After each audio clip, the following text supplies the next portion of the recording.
안녕하세요. 목자들에게 예수님의 탄생 소식이 전해집니다. 오늘 본문은 누가복음 2장 8절에서 20절입니다. 8절. 한편 목자들은 바로 그 지역 들판에서 살며 밤에 양떼를 지키고 있었습니다. AD 5세기경의 히브리 문학을 보면 목자들은 괄시를 받는 계층으로서 오늘날의 불황자나 노숙자들과 별반 다르지 않았습니다. 하나님이 천사를 보내 당신 아들의 탄생 소식을 제일 먼저 알린 사람들은 메시아에 대한 소식을 가장 반길 사람들, 즉 구세주를 원하는 사람들이었다는 것입니다. 10절, 11절 천사가 말했습니다. 두려워하지 마라. 보아라. 내가 모든 백성에게 큰 기쁨이 될 좋은 소식을 너희에게 알려준다. 오늘 구주이신 주 그리스도가 다윗의 동네에서 태어나셨다. 원문으로 보면 좋은 소식을 알려준다는 하나의 동사로 되어 있고 그 전하는 내용은 모든 백성에게 큰 기쁨입니다.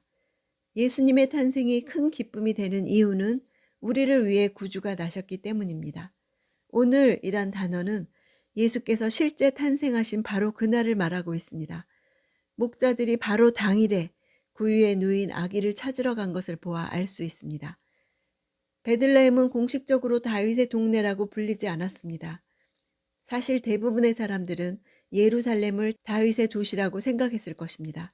그러나 목자들은 자기들의 고향이 다윗의 동네임을 너무도 잘 알고 있었습니다. 그 선포는 의도적으로 그리스도의 탄생과 다윗의 혈통에 대한 미가의 예언과 하나님 약속의 성취를 결부시켰습니다. 12절. 너희가 천에 쌓여 구유에 누워있는 아기를 볼 것인데 그것이 너희에게 표적이 될 것이다.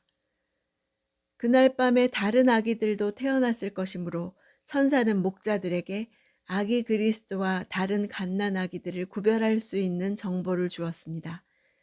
구유에 누인 아기는 그리스도뿐이었던 것입니다. 14절.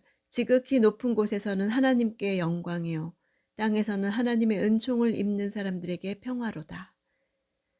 지극히 높은 곳은 최상급으로 가장 높은 곳을 의미합니다. 하나님의 거룩하심과 영광이 인간과 확실히 구별됨을 나타냅니다. 지극히 높은 곳과 땅, 하나님과 사람들, 영광과 평화가 대칭을 이루고 있습니다.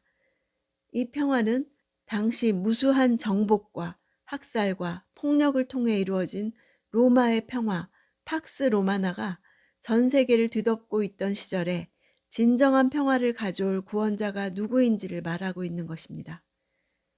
로마가 이룩한 팍스 로마나와 대조되어 진정한 평화는 예수께서 오심으로 이루어짐을 말합니다. 첫째는 죄와 불순종으로 하나님과 원수된 인간과 하나님과의 평화. 두 번째는 서로 벽을 쌓고 살아가는 인간들 관계 속에서의 화평. 셋째는 염려와 혼란 가운데 살아가고 있는 인간 자신에게 이루어지는 평화를 가리킵니다. 이런 평화는 하나님의 은총을 입는 사람들에게만 주어집니다. 이것은 하나님이 기뻐하시는 것, 하나님의 구원의 은혜를 말합니다. 전적으로 하나님의 주권에 속한 은혜에 따라 우리를 구원하십니다. 하나님과의 적대 관계가 해소될 때 비로소 하나님과의 평화를 누리게 될 것입니다. 15절. 천사들이 떠나 하늘로 올라가자 목자들이 서로 말했습니다. 베들레헴으로 가서 주께서 우리에게 말씀하신 이 일이 정말 일어났는지 보자. 천사들이 계시해 주지 않았으면 아무도 예수님의 탄생에 대해 몰랐을 것입니다. 오늘날에도 하나님의 계시는 필요합니다. 하나님이 하시는 일을 하나님이 계시해 주시지 않으면 우리에게 아무 의미가 없을 것입니다. 하나님이 예수님의 탄생 소식을 제일 먼저 알리고 싶어 한 사람들은 구원자를 가장 원하는 사람들이었습니다. 당시 세계의 많은 부분을 좌지우지하고 있던 황제는 자기가 가진 막강한 권력 때문에 자신에게 진정 필요한 것이 무엇인지를 보지 못했습니다.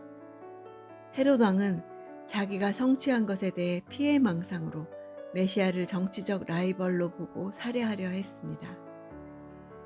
종교 지도자들은 자신들의 정치적 야심을 추진해줄 메시아를 원했습니다. 내게 진정 구세주가 필요하다는 것을 알고 사는 것이 복된 사람입니다. 구세주를 간절히 원하는 마음에 복음이 들립니다. 내가 날마다 말씀을 통해 복음을 듣고 있다면 나는 무엇이 필요한지 아는 사람입니다. 큐티할 때 말씀이 복음으로 들려지십니까? 그러길 원합니다.